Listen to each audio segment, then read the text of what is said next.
So Tamil சினிமாலேயே அதிக எதிர்பார்ப்பு உள்ள திரைப்படம் அப்படின்னா தளபதி 67 சொல்லலாம். ஸோ தளபதி 67 படத்தோட அஃபிஷியல் அனௌன்ஸ்மெண்ட்டை நேற்று ரிலீஸ் பண்ணிட்டாங்க. நீங்கள் எல்லாருமே பார்த்துருப்பீங்க. ஸோ அந்த அஃபிஷியல் போஸ்டரையும் நேற்று ரிலீஸ் பண்ணியிருந்தாங்க. அதை பற்றி நம்ம பேச வேண்டியது இருக்குது. அப்புறம் மொத்தமாக எல்லோரும் சேர்ந்து ஒரு பெரிய குரூவாக போகிறாங்க, காஷ்மீர் போகிறாங்க. ஸோ அதை பற்றி பேசுவோம். ஸோ இவ்வளோ எதிர்பார்ப்பில் இருக்க இந்த படத்துக்கு எவ்வளோ பெரிய வியாபாரம் ஆகும் அப்படின்னு சொல்லிட்டு இப்போத்துலேருந்தே நிறைய பேர் பேசிக்கிட்டு இருக்காங்க.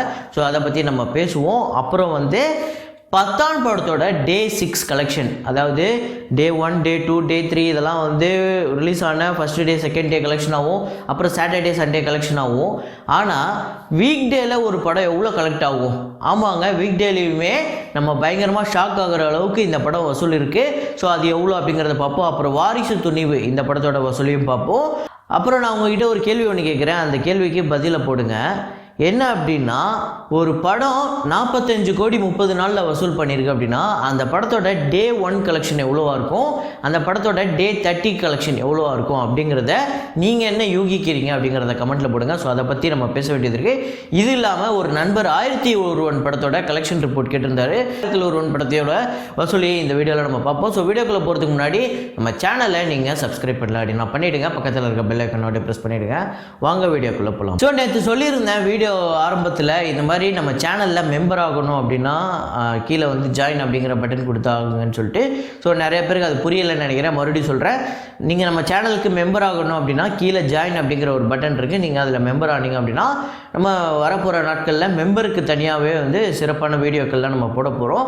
அது மட்டும் இல்லாமல் நீங்கள் தனிப்பட்ட முறையில் எனக்கு கான்ட்ரிபியூட் பண்ணணும் அப்படின்னு நினச்சிங்கன்னா கீழே ஒரு சூப்பர் தேங்க்ஸ் அப்படிங்கிற ஒரு ஐக்கான் ஒன்று இருக்குது. ஹார்ட் சிம்பிளில் போட்டு டாலர் இருக்கும். ஸோ உங்களுக்கு தெரில அப்படின்னா நான் ஸ்க்ரீன்ஷாட்டில் போடுறேன். அந்த மாதிரி நீங்களும் கான்ட்ரிபியூட் பண்ணணும் அப்படின்னு நினச்சிங்கன்னா நீங்கள் பண்ணலாம். ஸோ இப்போ பார்த்தீங்க அப்படின்னா வால்டர் வீரையா படத்தோட வசூல் என்ன அப்படின்னு பார்த்தீங்கன்னா டே 18 ஆந்திரா தெலுங்கானாவில் 1,15,00,000, வேர்ல்டு வைடு 1,25,00,000. வால்டர் வீரையா படத்தோட டோட்டல் கலெக்ஷன் ஆந்திரா தெலுங்கானாவில் 171,80,00,000, வேர்ல்டு வைடு 219,80,00,000. பட்ஜெட் பார்த்தீங்க அப்படின்னா 125 கோடி. ஸோ வீரசிம்மா ரெட்டி படத்தோட டே 19 கலெக்ஷன் ஆந்திரா தெலுங்கானாவில் 25 லட்சம், வேர்ல்டு வைடு 28 லட்சம். ஸோ இந்த படத்தோட வேர்ல்டு வைடு கலெக்ஷன் பார்த்திங்க அப்படின்னா 120 கோடிக்கு மேலே வசூல் பண்ணியிருக்கு. இந்த படத்தோட பட்ஜெட் 110 கோடி. இந்த படம் ஒரு அபவ் ஆவரேஜ் அப்படின்னு தான் சொல்ல முடியும். கிராந்தி படத்தோட டே 5 கலெக்ஷன் கர்நாடகாவில் 2.5 கோடியை கலெக்ட் பண்ணியிருக்கு. World wide 2,80,00,000. கிராந்தி படத்தோட டோட்டல் பாக்ஸ் ஆஃபீஸ் கலெக்ஷன் கர்நாடகாவில் 38,90,00,000, வேர்ல்டு வைடு அப்படிங்கிறது 42,75,00,000 வசூல் பண்ணியிருக்கு. இந்த படத்தோட பட்ஜெட் 35 கோடி. இந்த படம் இன்னும் ஒரு 50லேருந்து ஒரு 60 கோடி வரையும் ஒரு கலெக்ஷன் எடுத்துச்சுன்னா ஒரு பெரிய ப்ராஃபிட் மூவியாகவே அமையும். வாரிசு படத்தோட டே 20th கலெக்ஷன் தமிழ்நாட்டில் பார்த்தீங்க அப்படின்னா 1,10,00,000, ஓவர்சீஸில் 35 லட்சம், வேர்ல்டு வைடு 1,65,00,000 வசூல் பண்ணியிருக்கு. ஸோ வாரிசு படத்தோட டோட்டல் பாக்ஸ் ஆஃபீஸ் கலெக்ஷன் தமிழ்நாட்டில் 136,10,00,000, ஓவர்சீஸில் 87,35,00,000, வேர்ல்டு வைடு 293 கோடி வசூல் பண்ணியிருக்கு. ஸோ நியர்லி 300 நெருங்கிக்கிட்டு இருக்குது இந்த படம். பார்ப்போம் இன்னும் எத்தனை நாள் எடுக்குது அப்படிங்கிறத. இந்த படத்தோட பட்ஜெட் 220 கோடி. ஸோ துணிவு படத்தோட டே 20 கலெக்ஷன் தமிழ்நாட்டில் 75 லட்சம், ஓவர்சீஸில் 15 லட்சம், வேர்ல்டு வைடு 1 கோடி. ஸோ துணிவு படத்தோட டோட்டல் கலெக்ஷன் தமிழ்நாட்டில் 121 கோடி வசூல் பண்ணியிருக்கு. ஓவர்சீஸில் 59 கோடியே 90 லட்சம், வேர்ல்டு வைடு 207 கோடியே 35 லட்சம் வசூல் பண்ணியிருக்கு. பட்ஜெட் 160 கோடி. ஸோ 2 படமுமே வெற்றி படமாக தான் அமைஞ்சிருக்கு. பத்தான் படத்தோட டே 6 கலெக்ஷன் தமிழில் பொறுத்தவரையும் 42 லட்சம், தெலுங்கை பொறுத்தவரையும் 80 லட்சம், இந்தியை பொறுத்தவரையும் 31 கோடியே 10 லட்சம் வசூல் பண்ணியிருக்குங்க. அதுவும் ஒரு வீக் டேல. அப்புறம் இந்தியா முழுக்க 32 கோடியே 30 லட்சம் வசூல் பண்ணியிருக்கு. ஓவர்சீஸில் 18 கோடியே 35 லட்சம் வசூல் பண்ணியிருக்குங்க. ஓவர்சீஸில் இந்த படம் ஒரு மிகப்பெரிய சம்பவத்தை பண்ணிக்கிட்டு இருக்கு. வேர்ல்டு வைடு பார்த்தீங்க அப்படின்னா 50 கோடியே 65 லட்சம் வசூல் பண்ணியிருக்கு. ஸோ பத்தான் படத்தோட ஓவர்சீஸ் கலெக்ஷன் USA ப்ளஸ் கனடாவில் 5 கோடியே 80 லட்சம், கல்ஃப் கண்ட்ரீஸில் பார்த்திங்க அப்படின்னா 7 கோடி, ஆஸ்திரேலியா ப்ளஸ் நியூசிலாண்டில் 1,95,00,000, யூகேல 1.1 crore, அப்புறம் ஜெர்மனியில் 35 லட்சம், மலேசியாவில் 1,15,00,000, அப்புறம் சிங்கப்பூரில் 65 லட்சம், ரெஸ்ட் ஆஃப் வேர்ல்டில் 35 லட்சம். ஸோ டோட்டலாக 18,35 லட்சம் வந்து இந்த படம் வந்து வசூல் பண்ணியிருக்கு ஓவர்சீஸில் மட்டும். ஸோ டே 6ஓட அந்த யூஎஸ்ஏ டாலர் கணக்குப்படி $2.23 மில்லியன் கலெக்ட் பண்ணியிருக்கு டே 6. டோட்டலாக 26.82 மில்லியன் வந்து கலெக்ட் பண்ணியிருக்கு. ஸோ பத்தான் படத்தோட டோட்டல் கலெக்ஷன் தமிழில் 4,20,00,000 வந்து வசூல் பண்ணியிருக்கு. தெலுங்கில் பார்த்திங்க அப்படின்னா 6,80,00,000. ஸோ ரெண்டு சேர்த்துமே ஒரு பெரிய நம்பர் இல்லைன்னு தான் ஒத்துக்கணும். சவுத் இந்தியாவில் இந்த படம் வந்து பெருசாக எப்படி ஹிந்தியில் ஒரு பெரிய பர்ஃபார்ம் பண்ணுது, அங்கே வந்து ஒரு பெரிய மலை மாதிரி பர்ஃபார்ம் பண்ணிக்கிட்டு இருக்குன்னா இங்கே ஒரு சின்ன கல் மாதிரி பர்ஃபார்ம் பண்ணிக்கிட்டு இருக்குது. ஸோ அந்தளவுக்கு தான் போய்கிட்டு இருக்குது. பெரிய அந்த ஹைப்லாம் இல்லை, இங்கே போய் அப்படியே போய் பார்த்து அப்படியே கொண்டாடணும் அப்படிங்கிற அந்த இதெல்லாம் இங்கே கிடையாதுன்னு தான் நினைக்கிறேன். ஸோ பார்த்திங்க அப்படின்னா ஹிந்தியில் 361 கோடியே 45 லட்சம் வந்து வசூல் பண்ணியிருக்கு. இந்தியா முழுக்க 372 கோடி, ஓவர்சீஸில் மட்டுமே 220 கோடி வந்து வசூல் பண்ணியிருக்கு. வேர்ல்டு வைடு 592 கோடியே 70 லட்சம். ஸோ நாளைக்கு இந்த படம் 600 கோடிக்கு மேலே வசூல் பண்ணிவிடும். இந்த படம் எனக்கு தெரிஞ்சு கன்ஃபார்மாக வந்து 1000 crore ரீச் பண்ணிவிடும். ஆனால் KGF RRR அந்த படத்தோட வசூலை பிரேக் பண்ணுமா அப்படின்னு கேட்டிங்கன்னா அது கன்ஃபார்மாக முடியும், பாசிபிள் இருக்குன்னு தான் நினைக்கிறேன். ஸோ அதை நம்ம பொறுத்திருந்து பார்ப்போம். ஸோ அதுக்கு அடுத்ததாக இந்தியன் மூவிஸ்லேயே வந்து யூஎஸ்ஏல ஹையஸ்ட் கலெக்ஷன் பண்ணது life time all time Baahubali தான் இதில் நம்பர் 1 இருக்குது. $22 மில்லியன் வந்து கலெக்ட் பண்ணியிருக்கு. RRR வந்து $14 மில்லியன் கலெக்ட் பண்ணியிருக்கு. தங்கல் $12 மில்லியன் கலெக்ட் பண்ணியிருக்கு. பத்மாவத் $12 மில்லியன் வந்து கலெக்ட் பண்ணியிருக்கு. ஷாருக் கானோட பத்தான் 11 மில்லியன் வந்து கலெக்ட் பண்ணியிருக்கீங்க வெறும் 6 நாளில். ஸோ கண்டிப்பாக இதில் வந்து RRR கலெக்ஷனை இது வந்து பிரேக் பண்ணிவிடும். பாகுபலி கலெக்ஷனை பிரேக் பண்ணுமா பண்ணாதா அப்படிங்கிறத நீங்கள் என்ன நினைக்கிறீங்க அப்படிங்கிறத சொல்லுங்கள். தளபதி 67 இதோட அஃபிஷியல் அனௌன்ஸ்மெண்ட் நேற்று விட்டாங்க. தளபதி 67ஓட அஃபிஷியல் போஸ்டருமே நேற்று விட்டுருக்காங்க. ஸோ இது வந்து இந்த டீம் தான், லோகேஷ் கனகராஜ், அனிருத், ரத்னகுமார் அப்படின்னு சொல்லிட்டு ஒரு பெரிய டீம் வந்து அவங்க அனௌன்ஸ் பண்ணியிருக்காங்க. இப்போது இது வந்து ஒரு பக்கம் நான் எப்படி பார்க்குறேன்னா, ஒரு பக்கம் தளபதி 67, இன்னொரு பக்கம் AK62 படத்தில் வந்து விக்னேஷ் சிவன் தான் டைரக்ட் பண்ண போகிறாருன்னு அவர் எல்லா யூடியூப் சேனல்லையும் போய் உட்காந்து எல்லா இடத்துலையும் பேட்டி கொடுக்குறது, இந்த படம் இது இப்படி படமாக இருக்கும் அப்படி படமாக இருக்குன்னு சொல்கிறதா இருக்கட்டும். இன்னொரு பக்கம் இது கன்ஃபார்மாக நான் தான் பண்ண போகிறேன், இருந்தாலும் இது ப்ரொடியூசர் தரப்பில் இருந்து சொல்கிற வரையும் நான் வாயை திறக்க மாட்டேன்னு சொல்லி போய் உட்கார்ற பேட்டி முதற்கொண்டு எல்லா இடத்துலையும் வேறு பழைய படங்களை பற்றி பேசுகிறது, இனிமேல் வர காலம் எப்படி இருக்கும் அப்படிங்கிறத பற்றி தான் மட்டும்தான் பேசினாரே தவிர இது வந்து தளபதி 67 நான் தான் டைரக்ட் பண்ண போகிறேன், அது வந்து இப்படி படமாக தான் இருக்கும் அப்படின்னு சொல்லிட்டு தொடர்ந்து அந்த மாதிரி ஒரு இதுக்குள்ளே வரல அவர். ஸோ அதனால் இதை வந்து ப்ரொடியூசர் அஃபிஷியலாக அனௌன்ஸ் பண்ணுற வரையும் நான் வாயை திறக்க மாட்டேன் அப்படின்னு ரொம்ப மெச்சூரிட்டியாக ஹேண்டில் பண்ணதை வந்து நம்மளால் பார்க்க முடியுது.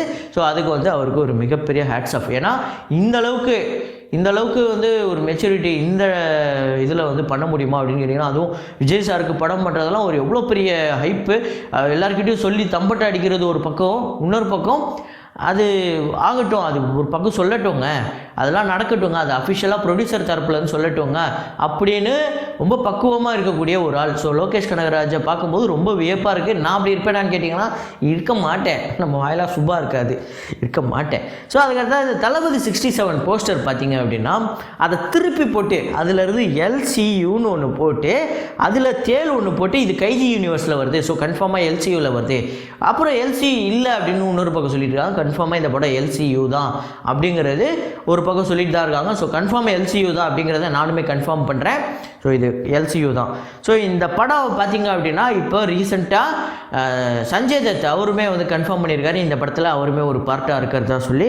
ஸோ அவர் என்ன சொல்லியிருக்காரு அப்படின்னு பார்த்தீங்கன்னா, அவர் என்ன சொல்லியிருக்காருன்னா, இந்த கதையை ஒன்லைனை கேட்கும்போதே நான் முடிவு பண்ணிட்டேன் இந்த படத்தில் நான் ஒரு பார்ட்டாக இருக்கணும், இந்த படத்தில் நான் இவங்களோட சேர்ந்து ஜேர்னி ஆகணும் அப்படின்னு சொல்லிட்டு முடிவு பண்ணிட்டேன் அப்படின்னு சொல்கிறாரு. ஸோ அந்தளவுக்கு அந்த ஒன்லைனே அவ்வளோ சுவாரஸ்யமாக இருந்திருக்கு. சஞ்சய் தத்தே மிரண்டு போகிற அளவுக்கு இருந்திருக்கு அப்படின்னா எப்படிப்பட்ட ஒரு ஒன்லைனை சொல்லியிருப்பார் லோகேஷ் கனகராஜ் அப்படிங்கிறத நீங்கள் கெஸ் பண்ணுங்கள். ஸோ இந்த படம் ஒரு மிகப்பெரிய வெற்றி அடைய போகுது, வியாபார ரீதியாக பெரிய வெற்றி அடைய போகுது அப்படிங்கிறது தெரியும். ஆனால் ப்ரீ ரிலீஸ் பிஸ்னஸ் 500 கோடி ஆகுமா 600 கோடி ஆகுமான்னு கேட்டிங்கன்னா இப்போ நிறைய பேர் சொல்லிக்கிட்டு இருக்காங்க இந்த படம் 1000 கோடிக்கு மேலே வசூல் எடுக்குமா அப்படின்னு எல்லாம் பேசிக்கிட்டு இருக்காங்க. ஆனால் இந்த படம் 1000 கோடி வசூல் எடுக்கிறதுக்கு எல்லா பாசிபிளுமே இருக்குது. ஆனால் ப்ரீ ரிலீஸ் பிஸ்னஸ் எவ்வளோ வருது அப்படிங்கிறத நம்ம கொஞ்சம் வெயிட் பண்ணி பார்க்கணும். ஸோ அதுக்கு கொஞ்சம் லேட் ஆனாலும் இல்லை மற்றவங்க சொல்லி அது லேட் ஆகி ஒரு 2-3 நாட்கள் சொன்னாலுமே கரெக்டான நம்பரை சொல்கிறதுக்காக நீங்கள் நம்ம சேனலில் வெயிட் பண்ணி பார்ப்பீங்கன்னு தெரியும். ஸோ அதனால் கரெக்டான நம்பரை நான் சொல்லுவேன் அப்படிங்கிறது நீங்கள் நம்பினீங்கன்னா நான் கன்ஃபார்மாக அது வந்து உங்களுக்கு கிடைக்கும் அந்த எக்ஸாக்டான நம்பரு. ஸோ அதுக்கு அடுத்ததாக நான் ஒரு கேள்வி ஒன்று கேட்டிருந்தேன் ஆரம்பத்தில். ஒரு படம் 45 கோடி வந்து வசூல் பண்ணுது அப்படின்னா அந்த படத்தோட முதல் நாள் வசூலும் இந்த 30வது நாள் வசூலும் எவ்வளோ இருந்திருக்கும் அப்படின்னு கேட்டேன். ஸோ நீங்கள் என்ன கெஸ் பண்ணீங்க அப்படிங்கிறது தெரில. ஸோ நான் சொல்கிறேன், அந்த படத்தோட முதல் நாள் வசூல் 45 லட்சம், 2வது நாள் வசூல் 50 லட்சம், 3வது நாள் வசூல் 1 கோடி 15 லட்சம். ஸோ வீக்கெண்டில் மட்டும்தான் அந்த படம் பெரிய பர்ஃபார்ம் பண்ணியிருக்கு. அதாவது 1.5 கோடி 2 கோடி கூட அந்த படம் பெருசாக நெருங்கலை. 1.5 கோடி 1.25 கோடி அப்படி தான் வந்திருக்கு.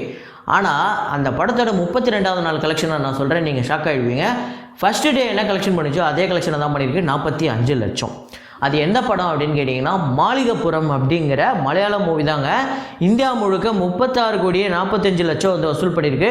ஓவர்சீஸில் 9 கோடியே 55 லட்சம் வசூல் பண்ணியிருக்கு. வேர்ல்டு வைடு 46 கோடி வந்து வசூல் பண்ணியிருக்குங்க. ஃபஸ்ட்டு டே எப்படி ஆரம்பிச்சதோ அதே 32வது நாளும் இந்த படம் வந்து கண்டினியூ ஆகிக்கிட்டு இருக்கு.